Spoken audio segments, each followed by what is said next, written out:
Assalamualaikum warahmatullahi wabarakatuh.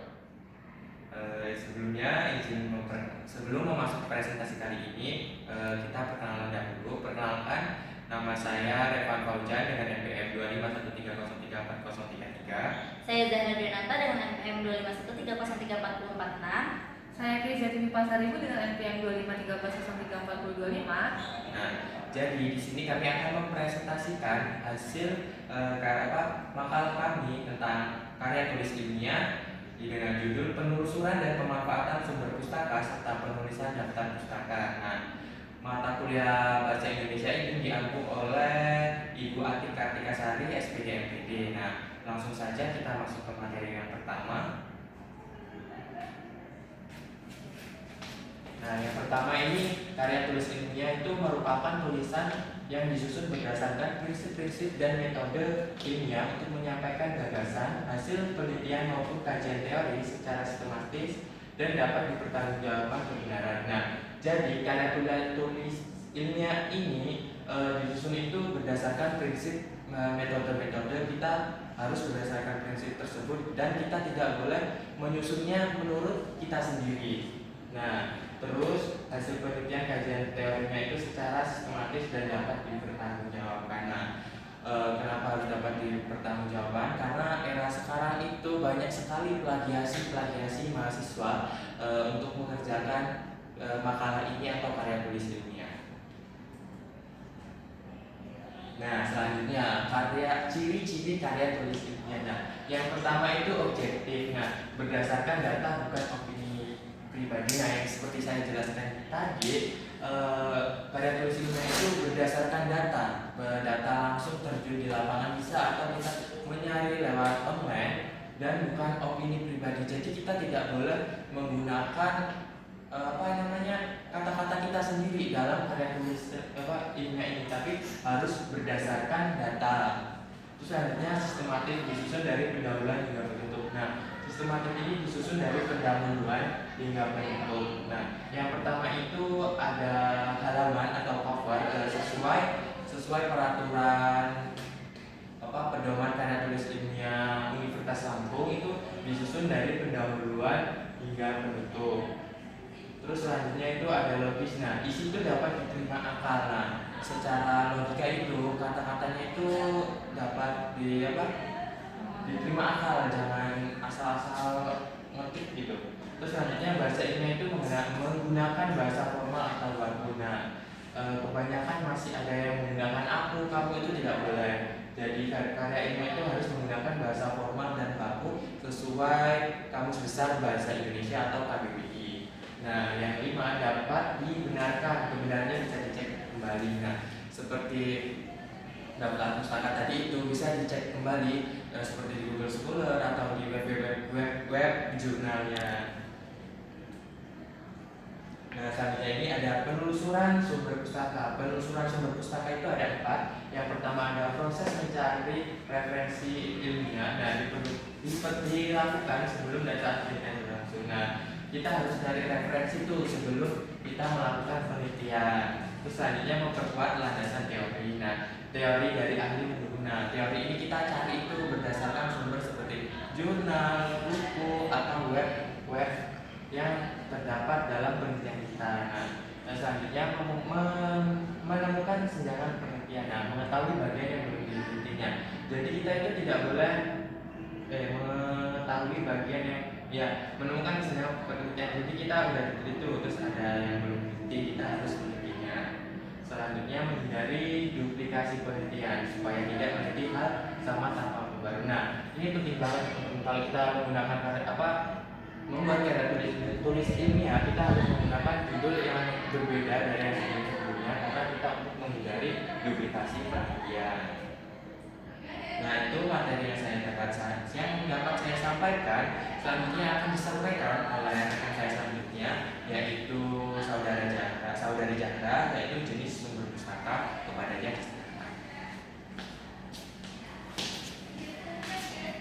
Baik, di sini saya akan menjelaskan jenis sumber pustaka. Yang pertama ada primer.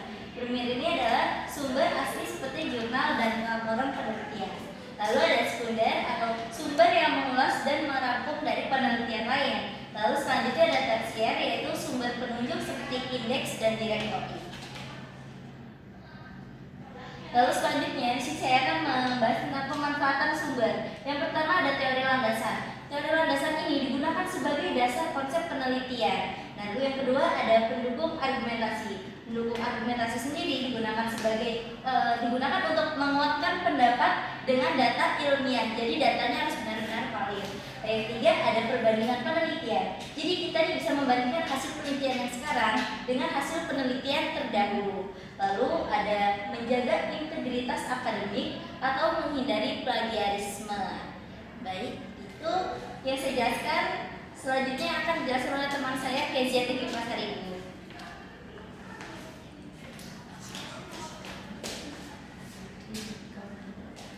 Baik, di sini saya akan menjelaskan mengenai teknik penulisan daftar pustaka. Nah, sebelum masuk ke teknik penulisan daftar pustaka, saya akan memberitahu atau menjelaskan apa sih daftar pustaka itu.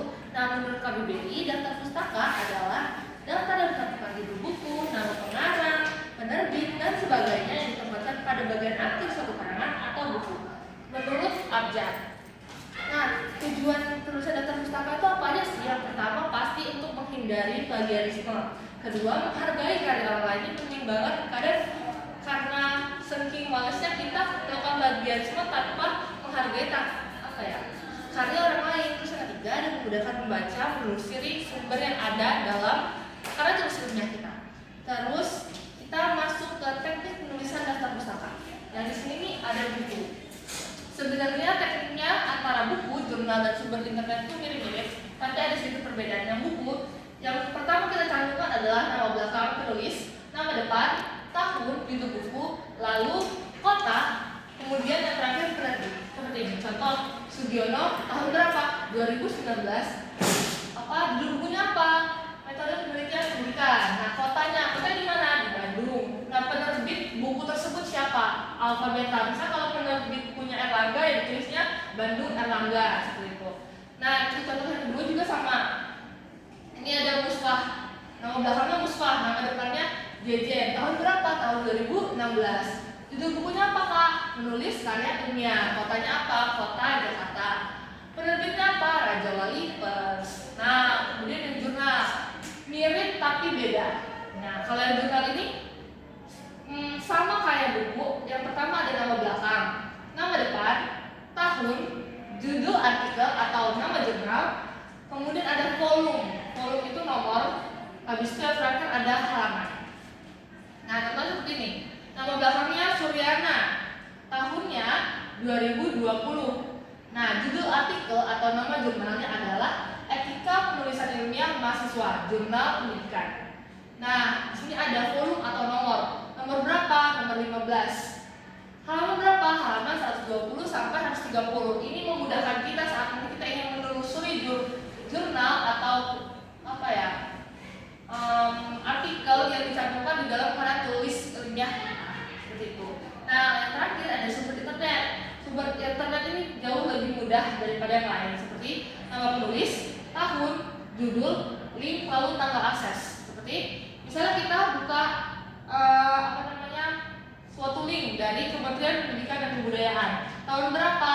2022. Nah, terus kita cantumkan link ini kurang link ya. Cantumkan linknya, terus kita tentukan tanggal aksesnya. Misalnya kita akses tanggal 20 November 2026.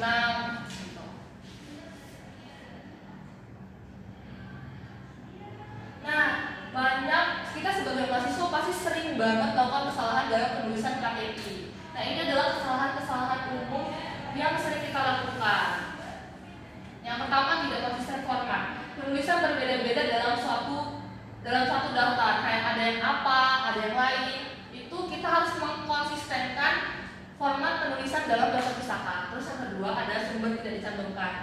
Ini sering banget terjadi buat para mahasiswa baru karena belum ngerti gimana caranya mencantumkan citasi. Citasi itu kayak misalnya kalau kalian lihat di jurnal ataupun di karya tulis ilmiah atau di makalah kakak tingkat, ada tulisan misalnya menurut Sugiono.